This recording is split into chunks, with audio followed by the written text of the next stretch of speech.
What is up, boys and girls? Today, I'm going to be talking more about everybody's favorite support gem, Doedre's Undoing.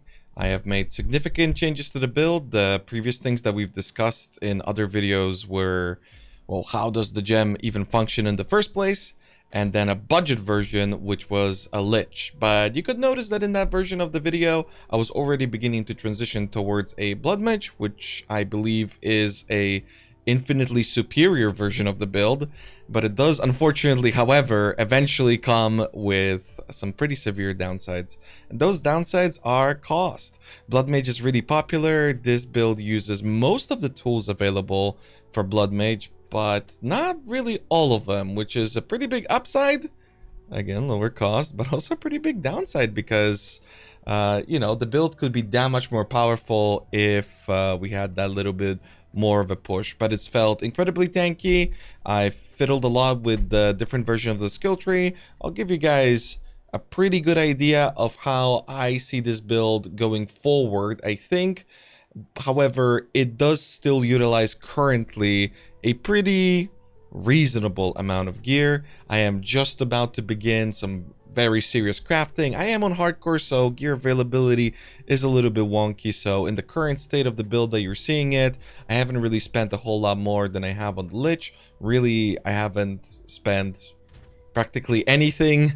I think in the grand total of this character's cost, we've got maybe a solid 10 divines. I only have 594 intelligence, and probably about 8 of those divines are the Wrathpith that we are using. I think in general, the concept of the build is pretty cool, and I'll go over it very briefly to whoever hasn't seen the previous videos. We use Despair, we use Doedre's Undoing. Doedre's Undoing scales with the amount of intelligence that we have on our build. It creates hazardous areas wherever our Despair is. That means that those areas are the curse itself, so if we scale the AoE of the curse, our explosions get pretty massive. 200% of your intelligence as base chaos damage is an extremely high number that you can scale very high. Again, I only have 594 int, and I'm blasting just about everything in the game. And that's just about everything about it, really. There are some other support gems, such as Blasphemy with Temporal Chains. We slow everything massively in the game. Things are slowed by about, I think, 55 or 60%. There is a penalty on bosses. That penalty, I believe, is 50% on unique monsters. But honestly, nothing can move. We have a ton of HP. We don't have a whole lot of mitigation, but it hasn't seemed to matter for us all that much so far. And other than that, I'm testing some setups with maybe Spellslinger for the future, and we have a pretty cool setup with vulnerability with Decaying Hex and Chaotic Freeze. I know most people use Contagion for this, but we actually have a pretty cool tech here where we can also use one of the new gems at Ziri's Allure, and this allows us to curse things with vulnerability. It curses us with vulnerability at the same time, but that's not a problem because we don't really have any armor, and that's the only penalty that happens with Vuln. Unfortunately, Decaying Hex doesn't do any damage because it is incredibly difficult to scale, so even though it also scales with intelligence, I wouldn't really count on this helping you all that much. And other than that, we're just clicking stuff. Stuff's blowing up. Pretty cool. Why did I end up switching over to the Bloodmage? Well, again, part of it was that I had a ever-growing budget, and even though I think many things about the Lich are very strong for the build, one, it scales with a pretty similar type of gear, and two, it interacts very well with things such as mana, and in general, Lich has more access to more powerful support gems, and it has a little bit more of a multiplier available to him. But Bloodmage, everybody's favorite caster currently in Path of Exile 03, has some pretty serious upsides as well. Grasping Wounds is really good. This is a form of damage reduction, but I pretty much never take life damage. So far, I've done the majority of things that are available, again, on hardcore. I've never played softcore in Path of Exile 2 in general, so I'm kind of doing a lot of it blind, right? But yeah, I never take HP damage. We've got Crimson Power, which is super powerful if you can get a chest piece with, you know, 1,000 energy shield, 1,200 energy shield. I think you can go even higher than that. Again, on hardcore, that's kind of limited. This will give us HP, and HP is very important for a reason that I'm going to talk about in just a second. We've got Vitality Siphon, pretty common for the leech that you need due to the mana cost of, or the additional life cost that you get with the Bloodmage. And then we've got a really interesting note, and the primary reason why we go for Bloodmage in the first place. Base critical hit chance for spells is 15%. So you guys, if you guys remember that patch that I was talking about, where GGG sneaked in that little line about how Doedre Undoing can deal spell damage now, well, turns out that for some cases, it's not just that it deals spell damage, it counts as a spell. Unfortunately, due to the way that some of the support gem systems work, it doesn't seem like it counts for all of the gems, which I will talk about in just a little bit, because their support gems are as wonky as they get. But that is the primary reason. Naturally, Doedre Undoing has 0% crit, so you would have to get some base crit from somewhere, something like maybe critical weakness, right? You need that base crit, not just the scaling. And, you know, it really doesn't get a whole lot better than Sunder the Flesh. This 15% goes incredibly hard. This is my skill tree. I don't think I'm going to be changing this in the future. Initially, I thought that I'm going to be heading over to all of these nodes. We utilize some cool tech that is also pretty expensive due to some other builds using it. And that's Undying Hate with the Tech Rod Keystone. This gives us regenerated 1 life per second per 8 life spent in the past 8 seconds. So it's essentially self-sustaining. However, this does scale with life regeneration, life recovery. So we can make this so that it essentially overflows our HP. And then we've got 50% more life cost of skills. Due to this reason, again, like previously mentioned, I thought that I'm going to travel all the way down here, pick up Polymathy, pick up Gem Enthusiast. We are an int stacker, so having access to all of these nodes down here is super good. But we've discovered some new tech for the casting of the curses, and I guess I'll talk about that in just a second. You might notice another cool thing in the build, and that's Mind Over Matter. We do not take blood magic, as most blood mages do due to a bug. Maybe not really. Essentially, with blood magic, you get an additional cost to your spells, and our cost is important because of tech rods. However, and this is the upside and the downside that I talked about previously, we do not use Atalui's whatever gem, which is crazy in 0.3, depending on when you're watching this video. And we are instead using Life Tap. So the reason why we're not using Atalui's is because it doesn't work due to the wording on the gem. It doesn't function with Doedre Undoing. This wording is pretty inconsistent. Sometimes you have abilities that, sometimes you have support gems, sorry, that have, you know, works with damaging spells, damaging skills, damaging whatever, or non-damaging, or yeah, there's all sorts of different wordings. But unfortunately for Atalui's, it doesn't work, but we still use Life Tap. And the reason why we use Life Tap is because we want to convert everything. We want to have a high life cost. I maybe even have a little bit too high of a life cost right now, but it's mostly I have too little life because of my gear. And that allows us to never spend mana. And due to that, we can pick up Mind Over Matter. This is pretty cool, not just for hardcore, but also for softcore, because we are an int stacker. We're getting mana for every point of int. Naturally, this passive tree will facilitate some mana scaling in some capacity. I only have 1,751 mana currently with my level of gear, but I think I can get this number up to about 3,000. And what's cool about it is that we are not CI, so we have no real protection against bleed. And as you can see from the footage, our HP is going up and down constantly, right? Because we're constantly spending it, and sometimes it takes a little bit with my current scaling to build up the recovery from Tech Rod.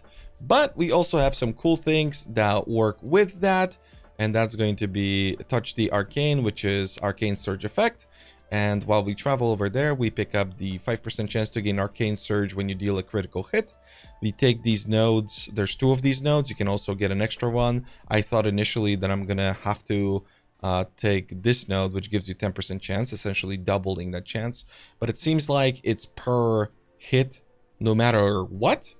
And this is just about always up. And the reason why Arcane Surge is so important is that not only does it give us cast speed scaling that we can then utilize on gloves with some of the new runes, but we can also pick up the new notable sanguimantic rituals, and this will give us 1% life regeneration, which is cool. But most importantly, Arcane Surge grants more life regeneration rate instead of mana regeneration rate.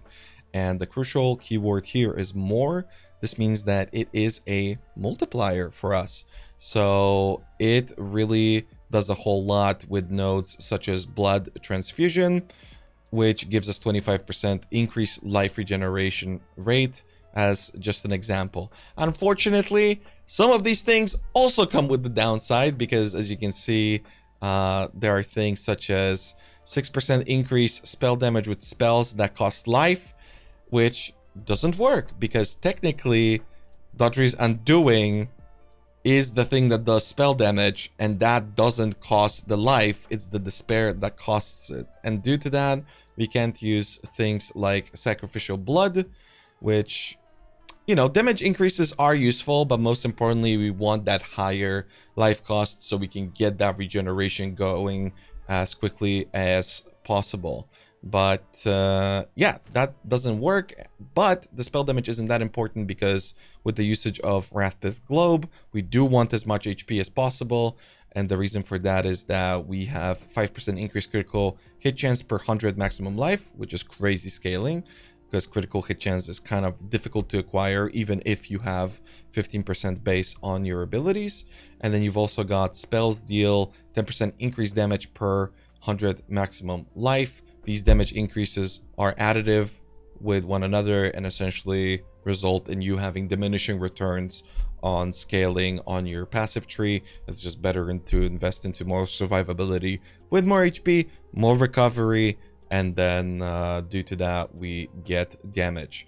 Wrathpith is by far the most expensive thing that you're gonna kind of need for this build.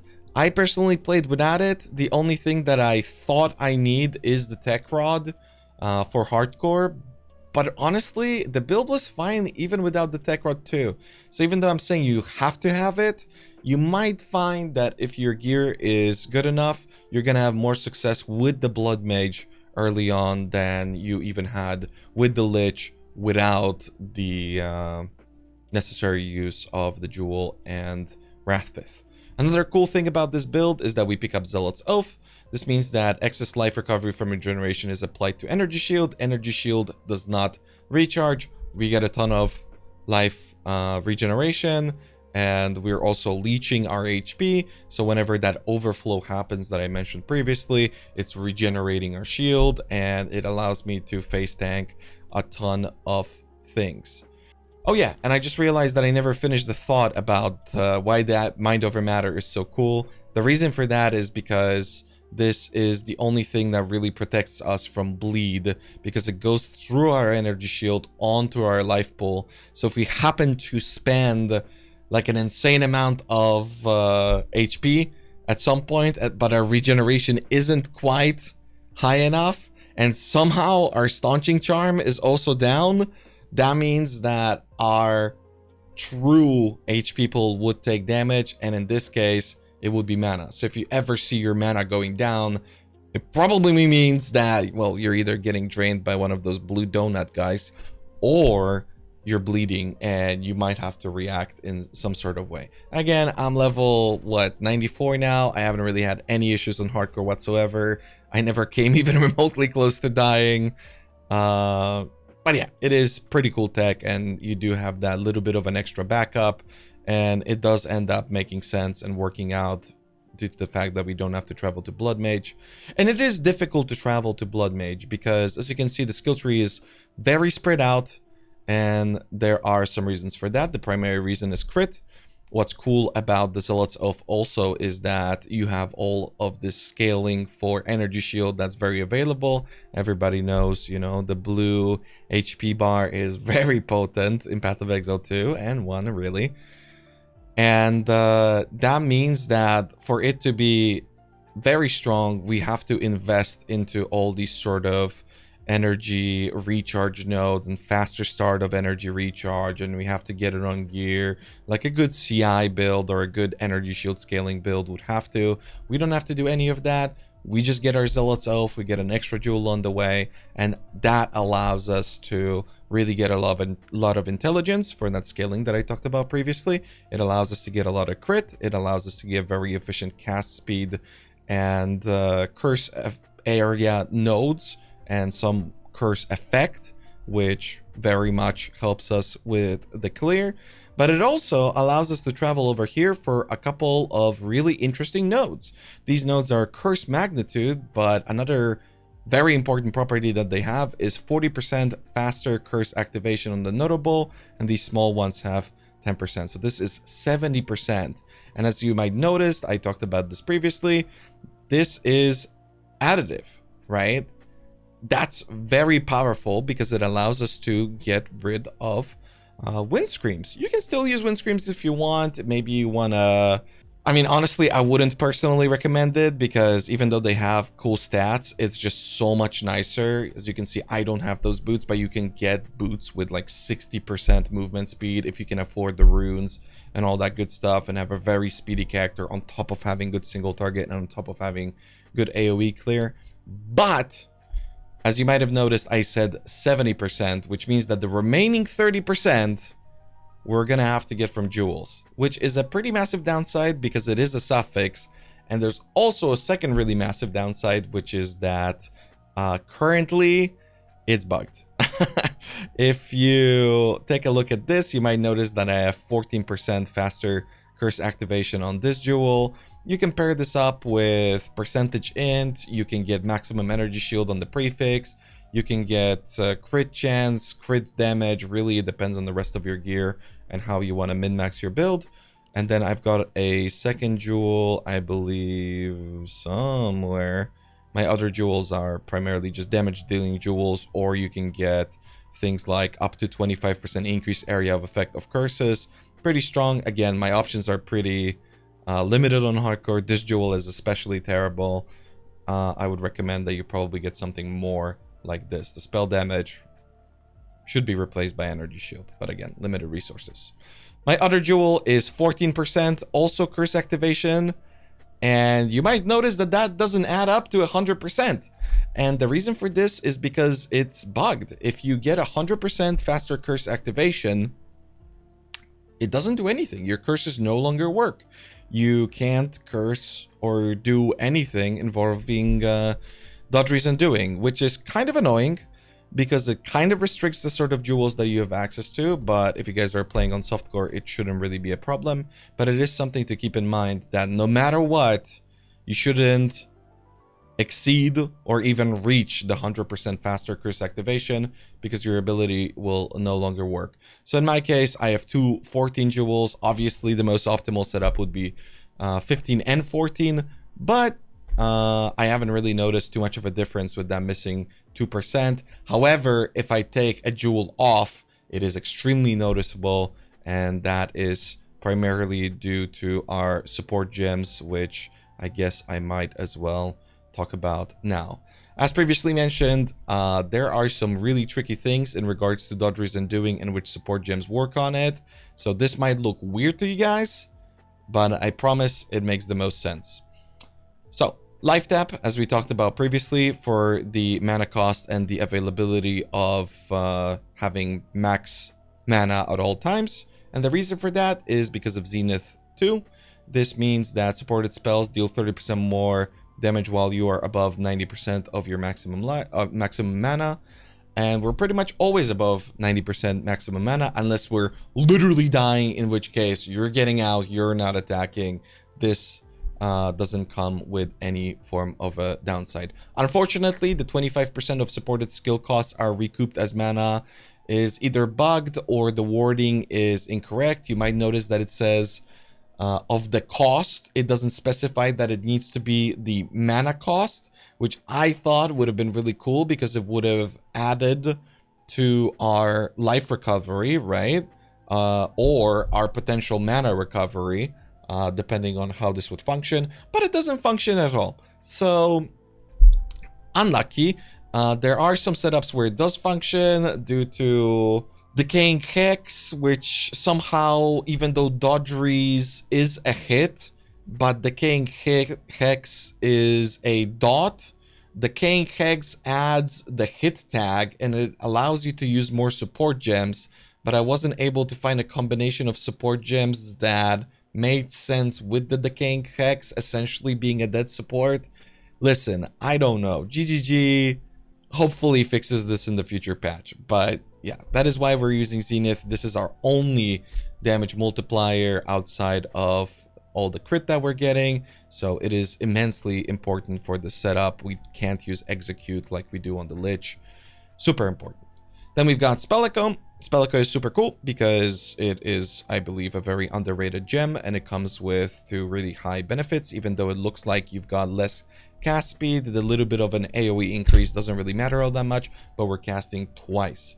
So it's essentially like 70% more cast speed as long as you need the second hit, which isn't really a problem for us because our cast speed is so high that you never really get particularly penalized in combat and you're always got pretty good mobility. So this just allows us to essentially deal 70% more damage. I mean, it's not really, but you're getting the idea. And it comes with the other upside of it being a 150% cost multiplier, which I believe is the highest cost multiplier that you can have in the game, and that plays into our whole life cost thing.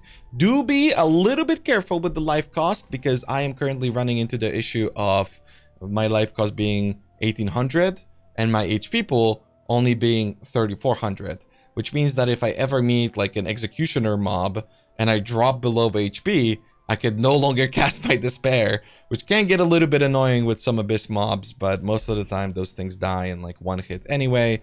And another reason for that happening is our final support gem, and that is Unleash. Another 150% cost multiplier. I talked about this gem in other videos. It says supported spells gain a seal every 200% of cast time to a maximum of 2 seals. And it unfortunately comes with the downside of supported skills deal 50% less damage when reoccurring, which doesn't affect us. I say unfortunately because this is essentially a dead support gem for a lot of other builds due to the scaling of cast speed. But for us, without the downside, this support gem is incredibly powerful for the more cost multiplier. It helps a lot with clear in the early stages of the build when your damage is not quite sufficient. And for single target, it just really helps us out a lot when we're spamming those spells. There is a hidden thing about Unleash, and that is that just like in Path of Exile 1, it has a 10% less cast speed per seal penalty, which means that if you see my despair having 2 seals right now, my cast speed will be 30% slower and 20% slower. So we're casting at half the speed. That is still really fast casting. I do feel like it slows down clearing a little bit. So if you really want to, you can use Spell Cascade or I believe Rapid Casting, which is really terrible. But you can mess around with those gems for clearing, and maybe you want to swap for single target. I know some people use Spell Cascade with Max Dominion, but honestly, I found the whole setup to be incredibly clunky, and I just prefer the good old Unleash. Even though, realistically speaking, the seals are generated every 1.4, because despite Unleash stating that it creates a seal every 200% of cast time, it's not. It's actually 200% of base cast time. So this just means that this is 2x of our base cast time of Despair. So we're only getting a seal every 1.4, you know, paired up with a Spell Echo. It could be better. I thought that I could maybe make it better with things like anticipation over here. These nodes are kind of in the little bit of nowhere, and they give you 45% increased seal gain frequency. But to even double, it seems like this is multiplicative. So to even double it, we would have to have 100% of this, and that's just not reasonable because this is the only thing that we can get, and I just don't think that it's worth it. It's better to get more cast speed, and that's just about it. If you're interested in leveling the build, I highly recommend you guys use Waggle's leveling guide for his ED Contagion. This gem requires level 65, so that's the level that you are going to need at the earliest when you want to play this. I played it obviously in the Lich version that I talked about in the previous video if you want to check that out. But if you do have all the gear available somehow, and you have about 200 int, I do believe that you can go Bloodmage. You will struggle a little bit in terms of survivability, I think, but overall it should be functional and it should be able to ramp up incredibly quickly. But if you want to do it the safe way, if you don't want to be too dependent on gear, if you don't want to be buying stuff in the campaign, highly recommend that you check out the budget Lich version.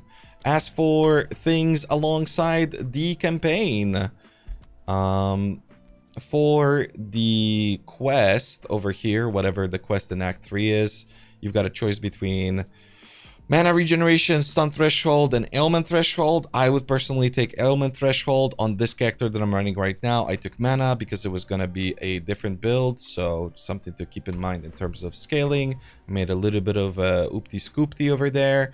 When it comes to the Act 4 tattoos, I don't even know where to look this up, but you have a choice of like resistances and I believe intelligence stats.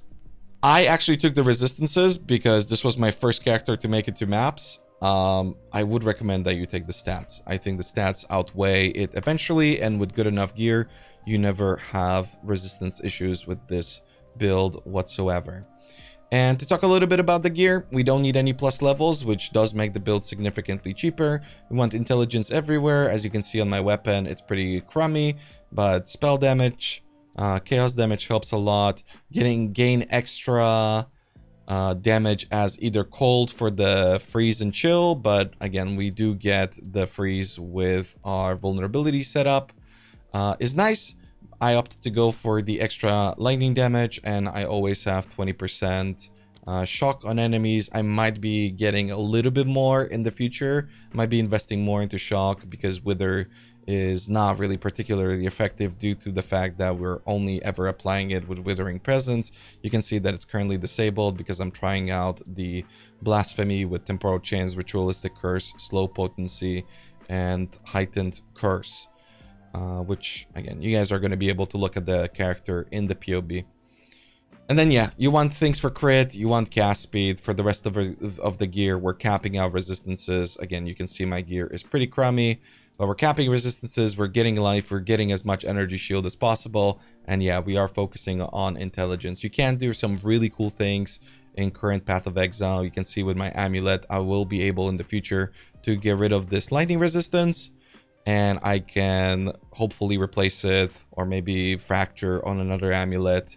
This Essence of the Infinite, this will give me 10% int, and it will work also with scaling with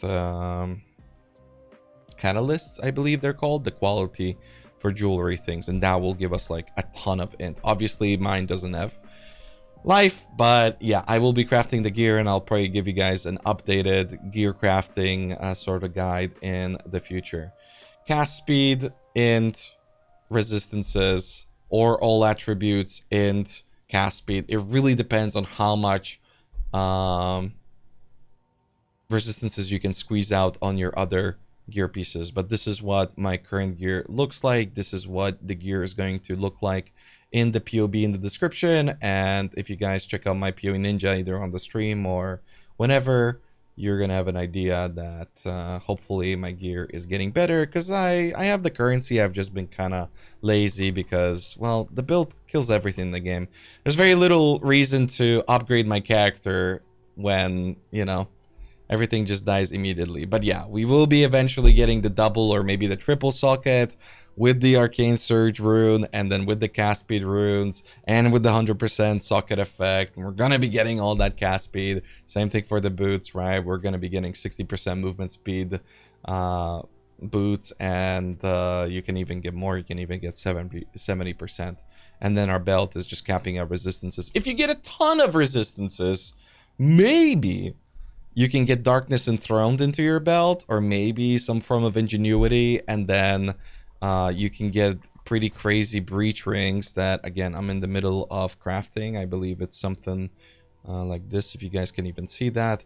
So as an example, 13 all attributes, 33 intelligence. Those are the max values that you can get.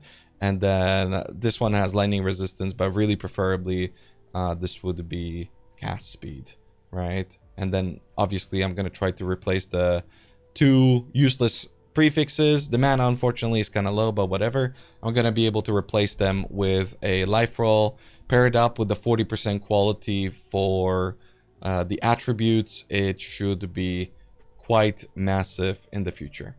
So those are my plans. This is the update. That's what the build looks like. I hope you guys enjoyed the video, and I hope you stay in touch either through the streams or through the next video, where most likely I will be explaining how to craft all of my gear and how to make this character better.